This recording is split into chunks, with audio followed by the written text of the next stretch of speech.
Hello అండి, నా పేరు doctor Prashant Chalasani, MS orthopaedics, fellowship in arthroscopy and sports medicine, consultant at Bezawada hospitals, Vijayawada. ఇవాళ shoulder pain, భుజం నొప్పి గురించి తెలుసుకుందామండి.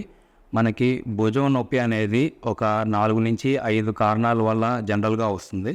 సో కామన్గా మనకి షోల్డర్ పెయిన్స్ ఎందుకు వస్తాయంటే ఇంజురీ, ఏదైనా కింద పడటం వల్ల కానీ, దెబ్బ తగలటం వల్ల కానీ, హెవీ వెయిట్స్ లిఫ్ట్ చేయడం వల్ల కానీ షోల్డర్ పెయిన్స్ అనేవి జనరల్గా చూస్తామండి. అపార్ట్ ఫ్రమ్ దట్, డీజనరేషన్ అంటే కొంచెం ఏజ్ రిలేటెడ్గా మనకి జాయింట్ ఏదైనా అరుగుదల మార్పులు ఉండటం వల్ల రావచ్చు. అండ్ మోస్ట్ కామన్గా మనం చూస్తుంది డయాబెటీస్, షుగర్ ఉన్న వాళ్ళకి భుజం కంప్లైంట్స్ అనేవి చాలా ఎక్కువగా చూస్తామండి.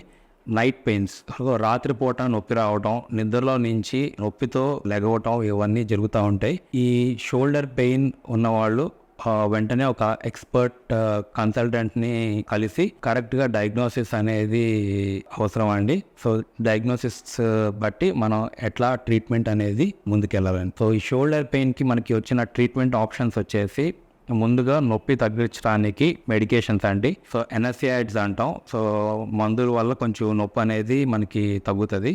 రెండోది ఫిజికల్ థెరపీ, ఒకటి హాట్ ప్యాక్ అప్లికేషన్, రెండోది ఫిజియోథెరపీ ఎక్సర్సైజెస్. సో ఎప్పుడైతే మనకి ఈ స్టిఫ్నెస్ అది ఉంటుందో ఫిజియోథెరపీ ఎక్సర్సైజెస్ వల్ల మనకి రిలీఫ్ అనేది రావడం జరుగుతుంది. అండ్ మూడోది injections. So cortisone injection, PRP injections వల్ల మనకి రిలీఫ్ రావడం అనేది జరుగుతుందండి.